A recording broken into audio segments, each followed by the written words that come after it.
देखो मैं सारे देश ਨੂੰ ਤੁਹਾਡੇ ਰਾਹੀਂ ਦੱਸਣਾ ਚਾਹੁੰਦੀ ਆ ਕਿ ਭਾਜਪਾ ਦੇ 2014 ਦਾ ਜਿਹੜਾ ਮੈਨੀਫੈਸਟੋ ਸੀਗਾ 2019 ਦਾ ਸੀਗਾ ਤੇ ਸਾਰੇ ਮੈਨੀਫੈਸਟੋਆਂ 'ਚ ਇਹਨਾਂ ਨੇ ਸੀਗਾ ਕਿ ਅਸੀਂ 33% ਦੀ ਵੂਮਨ ਰਿਜ਼ਰਵੇਸ਼ਨ ਅਸੀਂ ਲਾਗੂ ਕਰਾਂਗੇ। लेकिन 2014 च सरकार बनन तो बाद ना 5 साल तां लैके आए, 19 च बनन तो बाद ना तां लैके आए, 24 दी इलैक्शन वास्ते जब 6 महीने रह गए सी एक बार फिर इसी तरह स्पैशल सैशन बुला के इस नवे पार्लीमेंट दे विच बड़े धूम धाम दे नाल इन्हां ने 33% विमेन रिजर्वेशन बिल 20 सितंबर 2023 नूं सारी पार्टियां ने यूनैनिमसली पास कर दिता। ते सारी पार्टियां ने उस टाइम कहा सी कि जिवें 545 ਦੀ ਪਾਰਲੀਮੈਂਟ ਹੈਗੀ ਤੁਸੀਂ ਇਹਦੇ ਵਿੱਚ ਹੀ 33% ਲਾਗੂ ਕਰਕੇ ਅਗਲੀ 2024 ਦੀ ਚੋਣ ਰਿਜ਼ਰਵੇਸ਼ਨ ਦੇ ਨਾਲ ਕਰਾਓ। ਤੇ ਪੂਰੇ ਔਰਤਾਂ ਨੂੰ ਵੀ ਬਹੁਤ ਦੇਸ਼ ਭਰ 'ਚ ਬੜਾ ਉਤਸ਼ਾਹ ਸੀ ਕਿ ਅਖੀਰ 'ਚ 75 ਸਾਲ ਬਾਅਦ ਸਾਨੂੰ ਸਾਡੇ ਹੱਕ ਮਿਲ ਰਿਹਾ ਹੈਗਾ। ਲੇਕਿਨ ਹੈਰਾਨੀ ਤੇ ਦੁੱਖ ਦੀ ਗੱਲ ਆ ਸੀਗੀ ਕਿ ਬੜਾ ਢੰਡੋਰਾ ਪਿਟਾ ਕੇ ਸਾਰੇ ਦੇਸ਼ ਭਰ 'ਚ ਰੌਲਾ ਪਾ ਕੇ ਸਾਰੀ ਆਪ ਦੀ ਵਿਮਨ ਐਮਪੀਜ਼ ਨੂੰ ਵਧਾਈਆਂ ਦਿਲਵਾ ਕੇ इन्हां ने सारा ड्रामा तो पूरा रचिया।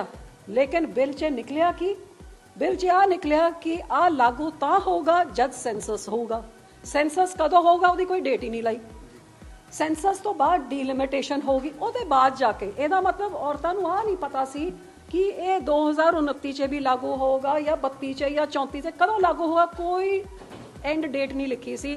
लेकिन औरतां दी वोटां बटोरन वास्ते देश भर च भाजपा ने जाके पूरा ढंडोरा स्वागत करके प्रधानमंत्री साहब दा पार्टी दा ते पूरा ओदा लाहा लिता। लाह लैन तो बाद सरकार बना ली। 2024 च सरकार बनी ते रिजर्वेशन दे बारे एक शब्द तक नहीं बोलिया, मुंह तक नहीं खोलिया सेंसस तक ही शुरू करनी सी। हुण हैरानी दी गल आ हैगी कि 2026 दा 2 महीने दा लंबा बजट सैशन हुणे 10 दिन पहले खत्म होया। इन्हां 2 महीनों च इन्हां ने इस बिल की कोई चर्चा नहीं की। अखीरले दिन सैशन खत्म होने तो बाद एकदम ये ऐलान करदे बई 3 दिन का होर सैशन रिजर्वेशन बिल के उत्ते भी सारिਆਂ ਨੂੰ आसी भी की रिजर्वेशन, क्योंकि बिल तो किसी ਨੂੰ ਦਿੱਤਾ नहीं गया। हुण जिहड़ा कहंदे सी पहले कि नहीं जी असी 24 च लागू नहीं कर सकते क्योंकि सेंसस भी जरूरी है तो डिलिमिटेशन भी, हुण आप ही ये नवा अमेंडमेंट बिल लैके आए ने कि सेंसस की तो लोड़ ही नहीं। क्यों लोड़ नहीं है? क्योंकि इन्होंने अपने मन के नाल ही बना लिया भी 50% हर सूबे की असी सीट वधावांगे। भी ये 50% तुसीं किहदे नाल डिस्कस कीता, कॉन्स्टिट्यूशन च कित्थे क्या है, किहड़े कानून थल्ले आंदा है, की इहदा मतलब है? कोई सलाह मशवरा नहीं। 50% असी वधा रहे हैं तो वधी हुई 50% दे नाल ही औरतां नूं 33% रिजर्वेशन मिलूगा। तो हुण ये अमेंडमेंट सारे जने पास करन, जे नहीं करनगे वो औरत विरोधी ने। मैं तो कहंदी औरत विरोधी तो एक खुद ही ने। ਜਿਹੜਾ ਤੁਸੀਂ ਕਨਸਟੀਟਿਊਸ਼ਨ ਨੂੰ ਅਮੈਂਡ ਕਰ ਰਹੇ ਹੋ ਤਾਂ 80 ਸਾਲ ਔਰਤਾਂ ਨੇ ਇੰਤਜ਼ਾਰ ਕੀਤਾ ਵੀ ਸਾਨੂੰ 33% ਮਿਲ ਜਾਏ। ਅਸੀਂ 75 ਔਰਤਾਂ ਹੈਗੀਆਂ ਜਿਹੜੇ ਉੱਥੇ ਹੈ। ਜੇ ਹੁਣੇ ਤੁਸੀਂ ਲਾਗੂ ਕਰੋ ਤੁਹਾਨੂੰ 100 ਸੀਟਾਂ ਹੋਣਗੀਆਂ ਹੋਰ ਜਿਹੜੀ ਆਦਮੀਆਂ ਦੀ ਡਿਸਪਲੇਸ ਹੋਣਗੀਆਂ। ਅਸੀਂ 80 ਸਾਲ ਰੁਕ ਗਏ ਕਿ ਤੁਹਾਡੇ ਬੰਦੇ 2 ਸਾਲ ਸੈਂਸਸ ਹੋ ਕੇ ਡੀਲਿਮਿਟੇਸ਼ਨ ਹੋ ਤੁਸੀਂ 2 ਸਾਲ ਰੋਕ ਨਹੀਂ ਸਕਦੇ?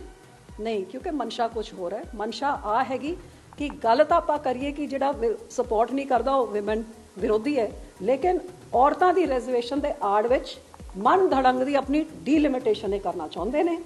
ਡੀਲਿਮਿਟੇਸ਼ਨ ਕਮਿਸ਼ਨ ਇਹਨਾਂ ਦੀ ਆਪ ਦੀ ਹੋਗੀ। ਡੀਲਿਮਿਟੇਸ਼ਨ ਕਮਿਸ਼ਨ ਦਾ ਕੰਮ ਹੁੰਦਾ ਕਿ ਸੈਂਸਸ ਦੇ ਆਧਾਰ 'ਚ ਇਹ ਸੀਟਾਂ ਵਧਾਉਣ, लेकिन वो काम तो कमिशन तो छीन लेता, आप ही फैसला करता भी सीटां कितनी वधन गया।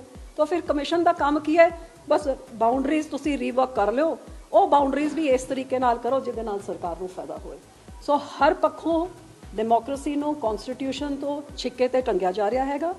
अज जद 580 सीटां हो जाणगियां लोक सभा दी, राज्य सभा दी तो होर कमज़ोर हो जूगी। राज्य सभा बनी इस करके सी कि बिल लोक सभा ते राज्य सभा दोवां विच पास होण। जे कोई लड़ाई पै जाती है तो फिर स्पीकर जॉइंट सैशन बुलांदा है तो जॉइंट सैशन च वोटां होंदियां ने। तो हुण जद साडी सीटां 850 हो जाणगियां तो राज्य सभा जे 200 च 125 च 200 च खड़िया रहूगा तो फिर जॉइंट सैशन भी बुला लो, नतीजा तो वही निकलूगा जिहड़ा लोक सभा च निकलूगा। सो हरेक तरीके तो डेमोक्रेसी नूं कमज़ोर करके मन धड़ंग कानून ला के आप दे बलबूते च ਤੇ ਵੱਡੀ ਗੱਲ ਆ ਕਿ ਜਿਹੜੀ ਇਹ ਕਨਸਟੀਟਿਊਸ਼ਨਲ ਅਮੈਂਡਮੈਂਟ ਵਾਸਤੇ 2/3 ਮੈਜੋਰਿਟੀ ਚਾਹੀਦੀ ਹੈ, ਹੁਣ ਤੇ ਉਹ 2/3 ਮੈਜੋਰਿਟੀ ਵੀ ਹਟਾ ਰਹੇ ਨੇ कि हुण तो सिर्फ पार्लीमेंट 'ਚ ਇਹ फैसला करन भी किहड़ा सेंसस यूज़ करना है। इस किसी सूबे 'ਚ वोटां हैगियां तो डिलिमिटेशन इत्थे करा लो, किते 2011 का यूज़ कर लो, किते 26 का यूज़ कर लो, किते जिहड़ा मर्जी यूज़ करना है कर लो, जिवें मर्जी डिलिमिटेशन करानी है वो अपनी कमीशन तो करा लो। सो ये तो मैं समझदी आ भद्दा मजाक। पहले तो औरतां दे नां ते जिन्हां ने अज ताईं उन्हां नूं नीयत औरतां देख रहीआं ने कि की नीयत सी, ना कांग्रेस दी सीगी ते ना ही इन्हां दी हैगी, क्योंकि पहले भी इन्हां ने रोकिया ते अज भी रोकण दा एक होर काम कर रहे हैं। हुण पास कराने वास्ते किहदे नाल की समझौता करदे, क्योंकि ईडी CBI इनकम टैक्स रेडा तो साडे सूबे 'ਚ भी कईयां दे उत्ते होईआं ने। सो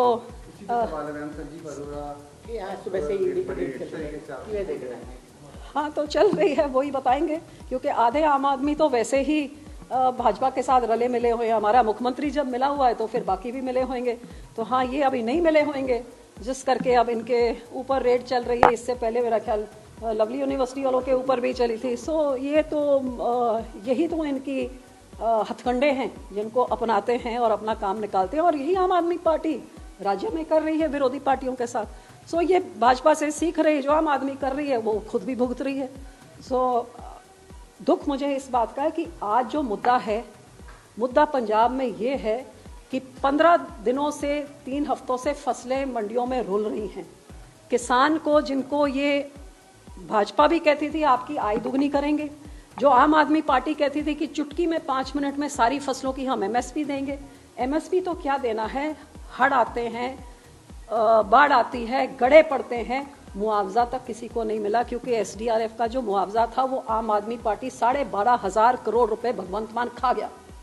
और जब आधा पंजाब डूब गया 2025 में, तो उधर तो किसी को क्या देना था। दूसरे राज्यों में जाके केजरीवाल और भगवंत मान पीठ थपथपा रहे हैं कि 50,000 रुपए प्रति हेक्टेयर हमने किसानों को दिया। और किस किसान को दिया? पंजाब के किसानों से पूछो, जिनकी उनकी चोने की फसल भी, उन्हां दी झोना दी फसल भी खराब हो गई।